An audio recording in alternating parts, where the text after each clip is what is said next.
Hello, and welcome back to the Early Warning System online implementation modules.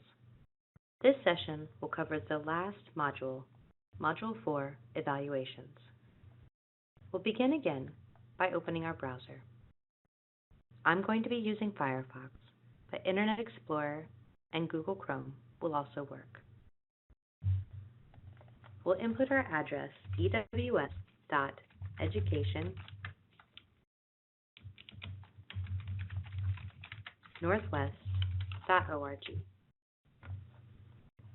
Since previous sessions have covered how to create an account, I'm going to assume that you have your username and password already set up. Let's go to the modules, and we'll begin discussing Module 4. But first, I do want to give a reminder that if you've inputted data previously, you will see this gray box on your screen. Choosing Resume will take you back to the last place that you inputted data. Choosing Erase will delete all data that's been inputted into the system. Please only choose Erase if you truly want to start over, since we cannot retrieve data that has been deleted. Let's move on to Module 4. And we'll start by looking at student performance indicators. We want to be able to look at our school and see if the students are improving in each of the indicators. We do this by simply entering the number of students who are originally flagged, and then looking at the number of students who are flagged on the most recent data report. Let's say that we ended up flagging 35 students this last report.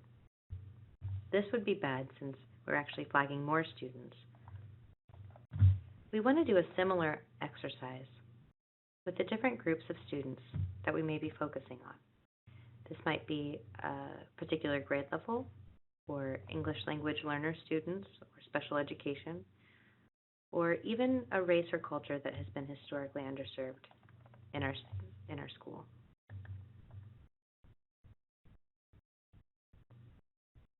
Next, we want to create a list of interventions that we want our team to discuss. These can, again, be deleted or added to, but for each one, we want to talk about the indicator that the intervention is targeting, what we consider to be regular participation, how long we expect to wait to see student progress, and how we're going to measure that progress. By defining these variables, we can begin to think about how we're going to evaluate the intervention. This list provides a little bit more detail into other data that you'll want to collect to be able to evaluate your intervention later on.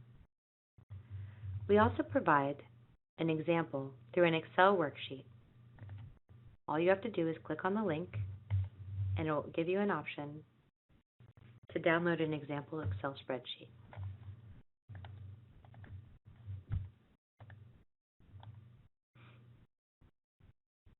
If you don't want to use the example Excel spreadsheet, we also provide step-by-step process of how to create your own pivot tables using Excel and your student data. Once you have the data entered into your Excel sheet and create your pivot table, you can begin to have discussions on whether it looks like the interventions are actually moving students in the right direction. For example, we start to look at students who participated regularly versus did not participate at all or had very irregular participation. We then want to look at each of these groups and whether their outcome improved or stayed the same or did not improve at all. For this example, it looks like the intervention might be working, since of the students who regularly participated, 35% of them, their outcome improved, compared to of the students who did not participate regularly, only 10% of them, their outcome improved, while 50% of them, or the majority of them, actually did not improve in their outcome, or it stayed the same. This page also gives you a couple of discussion questions to have with your team to decide whether you want to keep this intervention or not. The next two pages walk through two additional examples. One This one is a bad example of an intervention because of the students whose outcome improved, about half and half participated regularly versus those who did not participate at all.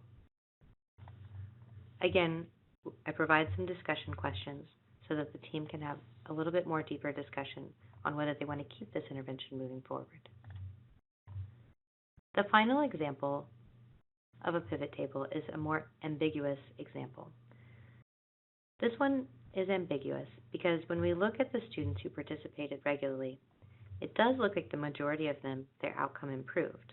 However, when we look at the students who did not participate or participated irregularly, still 22% of them, their outcome improved.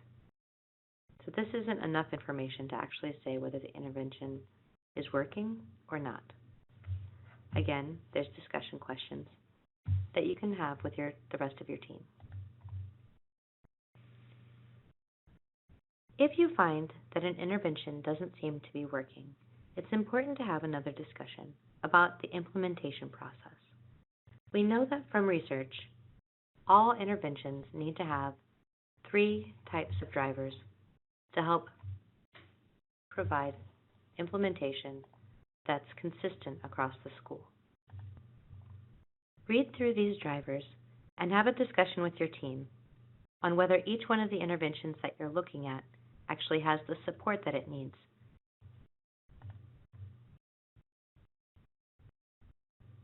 You can do this a little bit more in depth based on the interventions that you identified at the beginning of the module that you thought your team would talk about. You can click on it and start to check off whether each one of these implementation pieces are available for that intervention.